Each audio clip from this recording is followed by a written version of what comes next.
მოკლული ნიკო კვარაცხელიას დედა ოცნების მთავრობას დამნაშავეების მფარველობაში ადანაშაულებს. ფორმულამ იზა ომაძესთან ინტერვიუ ცოტა ხნის წინ ჩაწერა. მისი თქმით, რომ არამაღალჩინოსნების მფარველობა ნიკოს მკვლელობის საქმე დღეს გახსნილი იქნებოდა. ის კონკრეტულ გვარებსაც ასახელებს. ნუცა ბახუტაშვილი გვერდდება ამ თემის დეტალებით პირდაპირ ეთერში. ნუცა გისმენთ.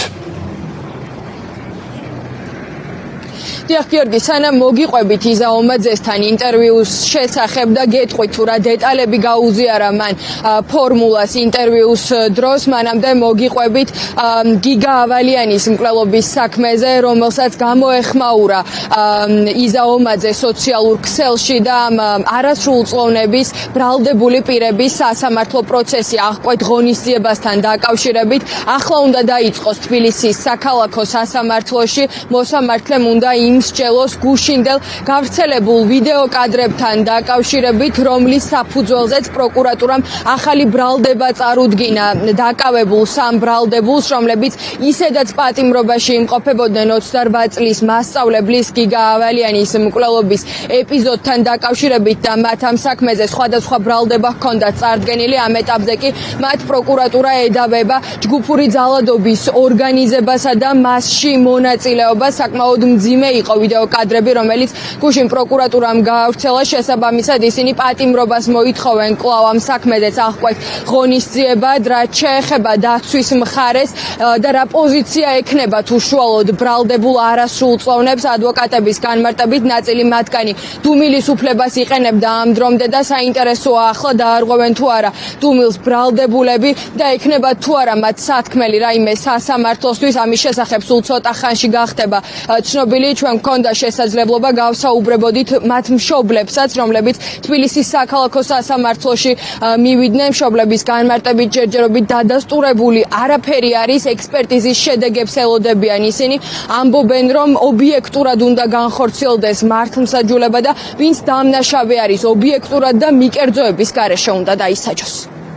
ეს ნამდვილად ჩემი შვილია, ლივჩი დანილ ხელში გეთანხმები. ზაფარვის გარეშე მაქვს მასალა ნანახი და ჩემი შვილი იმ ვიდეოებში არ არის, არა ტანსაცმლით, არა ხმით, არა სახით. ეხლა შვილს ვიცნობ. პაპკა არის ცალკე მასალებში, რომელზეც აღნიშნავენ, რომ ეს ვიდეოები გადაცემულია ექსპერტიზაზე, მაგრამ ექსპერტიზის დასკვნა მასალებში არ დევს. თუ თეორიულად ჩემი შვილი როდისმე აღმოჩნდება მაგ კადრებში, მოგვეთხოვოს კანონიერად, მაგრამ სანამ არ არის იმის მტკიცებულება, რომ ის იქ არ არის და ის ბავშვი არ არის იმ კადრებში, ნუ აკიდებს პროკურატურა იმას, რაც არ დაგვიშავები. რამოდენიმე თვეა უკანონოდ გვებრძვის. ჯერ დაგვიდეს ქვა, მერე შეაცვლევინებს მოწმეებს ჩვენებები, მერე დაიჭირეს არასრულწლოვანი ბავშვები მიმოწერისთვის. უნდათ ჯგუფური ძირითადი საქმის მასალებიდან გამომდინარე არანაირი მტკიცებულება არ იყო ჯგუფურის და ეხლა ცდილობენ იმას, რომ ერთი წლის წინ რაღაცა ვიდეო ვიღაცის ტელეფონში იპოვეს და აგერ თურმე ამიტომ არიან ჯგუფში. ავალიანის საქმეზე შემიძლია იგივე გითხრათ, რასაც აქამდე ვამბობდი, რომ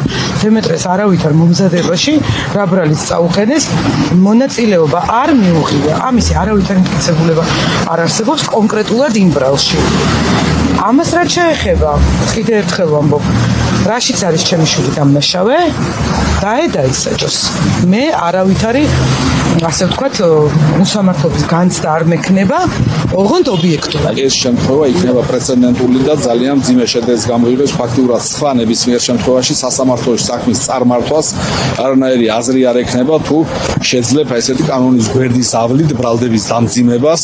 ხვალზე გვინ არის დაძღვეული, რომ მესამე ბრალდება წამოვიდეს, მეოთხე და მეხუთე. საქმე ამ ბრალდებასთან მიმართებაში ამ ეპიზოდზე არსებითი განხილვის ეტაპზეა, მიმდინარეობს მოწმეთა დაკითხვა და დღეს დაბრუნდა მართლმსაჯულება, წარმოება, გამოძიება უпростоრეთ უკან და წაუყენა იგივე ეპიზოდზე ახალი ბრალდება. დღეს ჩვენ მივიღეთ ორი წარმოება. ერთი არის სასამართლოში, მეორე არის გამოძიებაში. რომელს ვიხილავ და რას ვაკეთებ, ცოტა გავგებარ.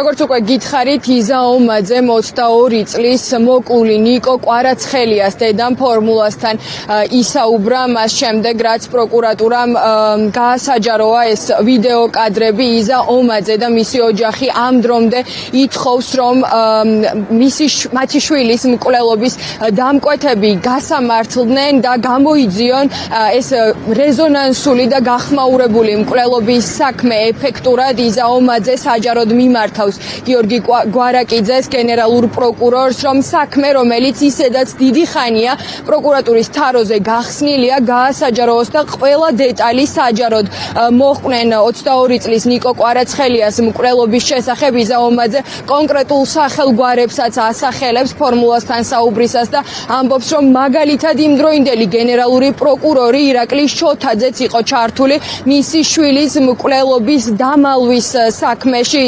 იზაომაძე ჩვენთან საუბრისას ამბობს, რომ არაერთი მაღალჩინოსანი, მათ შორის ისინიც, ვისაც ახლა ბრალდებული სტატუსი თავად აქვთ, ამ საქმეში იყვნენ ჩართულები და მათი შეწევნით ხდებოდა ისეთი დეტალების დამალვა, რომელიც რეალურად მკვლელობის დამკვეთებამდე მივიდოდა. ნიკოს ხომ ვერ გავაცოცხლებთ, გიგას ხომ ვერ გავაცოცხლებთ, მაგრამ სხვა შვილები ხო უნდა გადარჩნენ. მე კიდევ შვილები მყავს. ნამდვილად მე საფლავი აქ მაქვს და ამ ქვეყანაში მინდა ცხოვრება. ჩვენმა შვილებმა ხო უნდა იცხოვროთ. ნამდვილად აქვს ყველანაირი რესურსი აქვს ამ ქვეყანას, რომ განვითარდეს, მაგრამ სახელმწიფომ უნდა გააკეთოს ყველაფერი ამისთვის.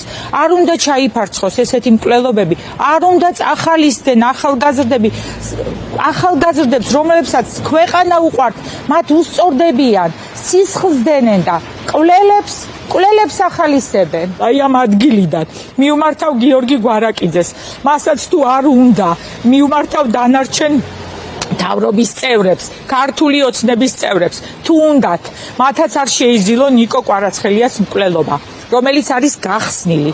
ხვალვე გამოიტანონ საქმე და საზოგადოებას უთხრან, ვინ და რატომ მოკლა ნიკო კვარაცხელია. მე ყველაფერი ვიცი, მაგრამ ჩემი შვილის საკითხზე მე ვერ ვიჭორავებ. მე მინდა სამართლებრივად გამყარებული. სად არის შოთაძე? ცოცხალია შოთაძე, ვკითხულობ ხმამაღლა, სად არის შოთაძე? მან ყველაფერი იცის, აბსოლუტურად ყველაფერი იცის. მის კისერზეც არის ნიკო კვარაცხელიას მკვლელობა. იცით როგორ? მან ხელი შეუწყო, რომ არ გახსნილიყო ეს საქმე. ყველაფერი გააკეთა. წინ და უკან ატარეს მკვლელები. ვინ არის ბრძოდა ამ ქვეყანაში? ვინ შეაჩერა ბრძოლა? ნიკოს დედამ შეაჩერა, თემირლანის მამამ შეაჩერა ბრძოლა, თამარ ბაჩალიაშვილის დედამ შეაჩერა ბრძოლა, ან ზაზა სარალიძემ შეაჩერა. ჩვენ ვიბრძვით, მაგრამ ჩვენ გვებრძვის სახელმწიფოს ბნელი ძალა გვებრძოდა ჩვენ. უფრო მეც ნიკო კვარაცხელიას მკვლელობის შესახებ და მისი დედის ინტერვიუს შესახებ დღეს მთავარ გამოშვებაში 8 საათზე მოგიყვებით. მანამდე კი გეტყვით, რომ თბილისის საქალაქო სასამართლოში ჯერ კიდევ არ დაწყებულა გიგა ავალიანის საქმის ფიგურანტების პროცესი აღკვეთ ღონისძიებასთან დაკავშირებით. საქმე ახალ ბრალს ეხება, რომელიც გუშინ თბილისის საქართველოს გენერალურმა პროკურატურამ წარუდგინა 3 არასრულწლოვანს. როგორც უკვე გითხარით, ჯერჯერობით არ ვიცით, როგორი იქნება მათი პოზიცია და არღვევენ თუ არა ისინი დუმილს დღევანდელ სხდომაზე. მადლობა.